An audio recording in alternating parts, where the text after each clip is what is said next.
अस्सलाम वालेकुम, welcome back to my channel. I hope आप सब खैरियत से होंगे और अल्हम्दुलिल्लाह अल्लाह के फजल व करम से मैं भी खैरियत से हूँ। और अल्लाह ताला से दुआ है कि अल्लाह ताला हम सबको अपने हिफ्ज़ व ईमान में रखे, आमीन सुमा आमीन। तो चलें आज का व्लॉग स्टार्ट करते हैं। और आज मैं नाश्ते में अपने लिए और अपनी बेटी के लिए ऑमलेट बना रही थी, जिसमें मैंने बहुत सारी वेजिटेबल्स डाल ली थी। और आज काफ़ी ज़्यादा मैंने स्पाइसेस भी इसमें ऐड किए थे। और क्योंकि आज काफ़ी जी चाह रहा था कि थोड़ा स्पाइसी सा ऑमलेट बनाऊं। और आज मैंने फ्राई पैन जो था ये पुराने वाला यूज़ किया था, और इसमें मैंने बहुत ही कम क्वांटिटी में देसी घी डाला था, जिसकी वजह से इसके फ्राई पैन के साथ चिपक रहा था। क्योंकि जो मैं रेगुलर यूज़ करती हूँ वो काफ़ी अच्छी क्वालिटी का नॉन स्टिक है, तकरीबन 3 साल हो गए हैं। तो उसमें मैं थोड़ा सा ही ऑयल डालती हूँ तो काफ़ी अच्छे से ऑमलेट तैयार हो जाता है। लेकिन मेरे जहन से निकल गया था कि ये जो पैन है ये इतना इसकी जो क्वालिटी है नॉन स्टिक की बहुत अच्छी नहीं थी, जिसकी वजह से साथ में चिपक रहा था।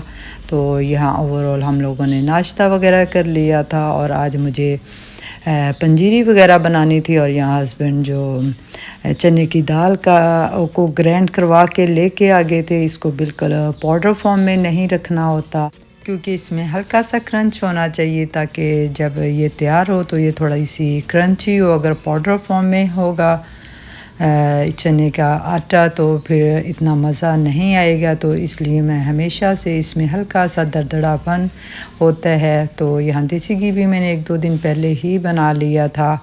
और यहाँ पहले मैंने छोटे वाले देश घी में डाला था, लेकिन वो मेरे से मूव नहीं हो रहा था। तो फिर मैंने बड़े वाला देश का निकाल लिया था, ताकि अच्छे से इसकी बुनाई हो जाए। तो तकरीबन इसकी बुनाई होते हुए इसको आधा पौना घंटा लग गया था, क्योंकि आपने थोड़ा इसको हल्की आंच पर रख कर फ्राई करना होता है, ताकि ये नीचे भी ना लगे और अच्छे से इसकी बुनाई हर साइड से हो जाए। तो यहाँ मैंने तकरीबन दाल को फ्राई करके रख लिया था। तो अब मैंने जो ड्राई फ्रूट्स थे उनको मैंने देसी घी में ही अच्छे से उनको ज़रा रोस्ट करूँगी, ताकि इसका एक अच्छा सा क्रंच पंजीरी के अंदर आए। तो यहाँ मैंने सबको तकरीबन 2-2, 3-3 मिनट के लिए फ्राई कर लिया था। और फिर मैंने इन सब नट्स को तकरीबन ग्राइंडर में मोटा मोटा ग्राइंड कर लिया था, क्योंकि मुझे पाउडर फॉर्म में इतना पसंद नहीं है। फिर जो लेफ़्ट ओवर देसी घी जिसमें मैंने फ्राई किया था, उसमें मैंने चारों मग्स और कोकोनट जो श्रेड किया हुआ था, और जो मेवे वगैरह होते हैं, क्योंकि इनको बहुत ज़्यादा हीट नहीं देनी होती, तो इसलिए इनको मैंने 2-4 मिनट के लिए फ्राई कर लिया था, ताकि सारे क्रंची हो जाएं। तो यहाँ मैंने ये दोनों चीज़ें जो ड्राई फ्रूट्स वाली थी इनको सेपरेट से रख लिया था। अब मैं इनको मिक्स कर दूँगी इस दाल के अंदर, और क्योंकि ये सारे गर्म ही होते हैं तो इनको अच्छे से मैं मिक्स कर दूँगी। फिर बाद में मैं इसके अंदर चीनी ऐड कर दूँगी। यहाँ मैंने बहुत ही कम चीनी ऐड की थी, क्योंकि मेरे हस्बैंड को इतना ज़्यादा चीनी नहीं पसंद है, तो वो लाइट ही खाना पसंद करते हैं। तो इसलिए मैंने बहुत ही कम सी क्वांटिटी में इसमें चीनी डाल दी थी। और फिर बाद में मुझे लग रहा था कि थोड़ा इसमें नट्स कम है, क्योंकि ज़्यादा मेरे से ग्राइंड हो गए थे। मुझे चंक्स की फॉर्म में पसंद है। तो फिर मैंने और सेपरेट से और ड्राई फ्रूट उनको फ्राई किया, और फिर मैंने इनको क्रश वगैरह नहीं किया था, डायरेक्ट एज़ इट इज़ पंजीरी के अंदर ही मैंने इसको ऐड कर दिया था, ताकि इसके अंदर मोटे मोटे से चंक्स हों, जो कि बहुत ही अच्छे लगते हैं।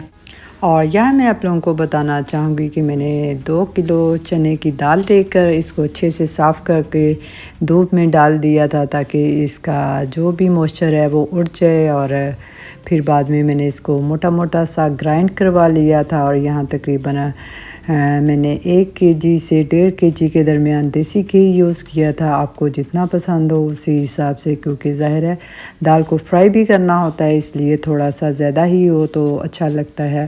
तो आप अपने हिसाब से जितने भी ड्राई फ्रूट्स हैं जो जितनी क्वांटिटी में पसंद है आप डाल सकते हैं। तो मैंने 2 केजी के हिसाब से ये चीज़ें ऐड की थी। और आज के खाने में मैंने पालक और चिकन का सालन बनाया था। और पालक मैं हमेशा से सेपरेट ही बॉईल करती हूँ और हाफ़ को मैं ग्राइंड कर लेती हूँ और हाफ़ को ऐसे ही रहने देती हूँ, तो वो बड़ा अच्छा सा एक उसका टेक्सचर बन जाता है। लेकिन और ये मेरा लहसुन अदरक का पेस्ट काफ़ी दिनों से ख़त्म हुआ था, तो यहाँ हस्बैंड लेके आ गए थे और फिर मैंने अपनी हेल्पर को देकर, हमेशा वही छील कर अपने घर से लेकर आती हैं, तो मैं 2 किलो लहसुन और 1 किलो अदरक डालकर इसको अच्छे से ग्राइंड कर लेती हूँ। इसमें थोड़ा सा ऑयल डाल लेती हूँ ताकि इसका कलर वगैरह चेंज ना हो और आप इजीली जब फ्रीज़र से निकालते हैं तो 1-2 मिनट के लिए बाहर रखते हैं, तो फिर आप इसका आराम से पेस्ट निकाल सकते हैं क्योंकि बहुत ज़्यादा नहीं जमता। तो यहाँ मैंने इनको ग्राइंड करके रख लूँगी और ये मेरे तकरीबन इससे 3 महीने इजीली गुज़र जाएंगे क्योंकि ये काफ़ी इजी हो जाता है। अगर आप एवरीडे बनाएं तो काफ़ी ज़्यादा टाइम लग जाता है और मैं हमेशा से ऐसे ही इसके बॉक्स वगैरह बना कर रख लेती हूँ। तो यहाँ हस्बैंड कीमा वगैरह लेके आए थे। आज मेरा काफ़ी दिनों से जी चाह रहा था कि मुझे चपली कबाब खाने हैं, तो मैंने हस्बैंड से बोला था कि आप अच्छे से इसको ग्राइंड करवा कर जो चपली कबाब वाला कीमा होता है वो ले आएँ। तो जब हस्बैंड लेके आए, ज़ाहिर मैं लहसुन अदरक बना रही थी, तो फिर मैंने उसी में एक दफ़ा फिर इसको अच्छे से ग्राइंड किया ताकि अच्छे से मिक्स हो जाए।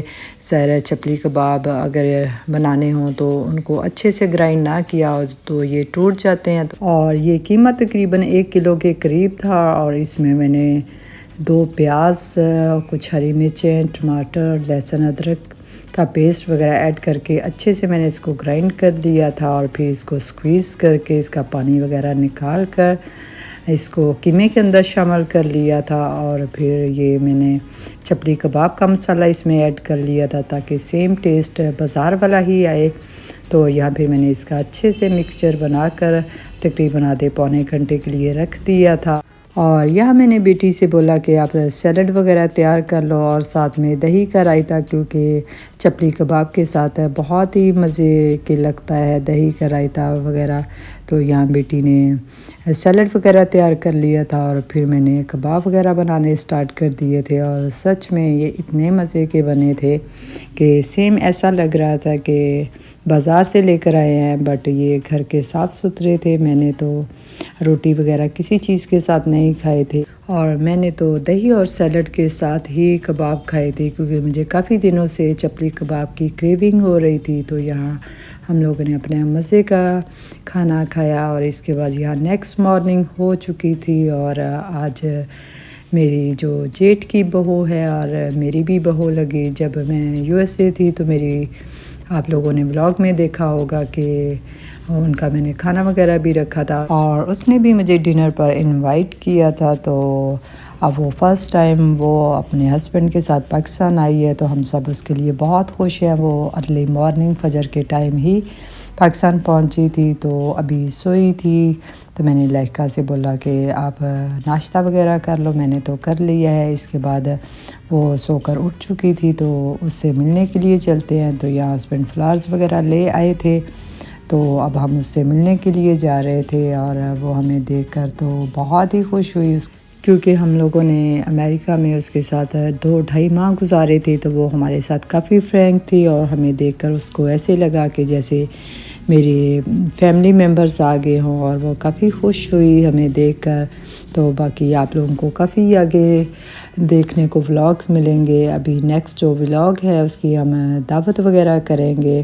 तो यहाँ सारे उनसे मिलने के बाद हम घर आ गए थे। वो कह रही थी कि मैं बस रेडी हो के लाइका के हाथ की चाय पीने के लिए आ रही हूँ। तो मैंने उसको खाने का बोला, कहने लगी नहीं खाना तो मैंने खा लिया है, लेकिन अब सिर्फ मैं चाय वगैरह पीने के लिए आऊँगी। तो यहाँ सारे ज़ाहिर है कि बच्चे वगैरह इकट्ठे हुए थे क्योंकि उनकी मेहमानी वगैरह आई हुई थी, तो बच्चे काफ़ी इस चीज़ के लिए एक्साइटेड थे।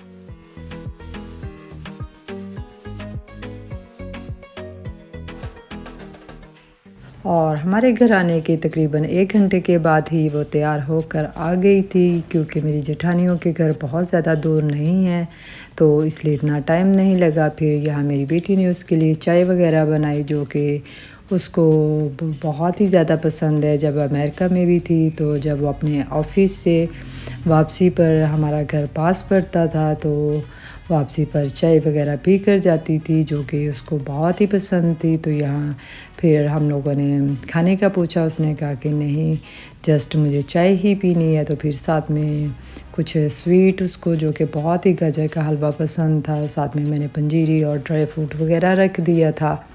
तो बहुत ही उसको अच्छा लगा और हम तकरीबन 2 ढाई घंटे गपशप करते रहे और इसके बाद वो घर चली गई और मैंने खाना वगैरह खाया। और फिर इसके बाद ये चॉकलेट्स हमें हमारे नेबर से, मेरा एक हमारे मिलने वाले थे, तो वो रोमानिया से आया था, तो उन्होंने भिजवाई थी। तो यहाँ हम लोग उसको ट्राई कर रहे थे। आई होप आप लोगों को मेरा आज का ब्लॉग बहुत पसंद आया होगा। और अगर आप लोग मेरे चैनल पर नए हैं तो मेरी वीडियो को लाइक करना और मेरे चैनल को सब्सक्राइब करना मत भूलिएगा। मिलते हैं एक और नए ब्लॉग के साथ, तब तक अपना ख्याल रखिएगा। अल्लाह हाफिज़।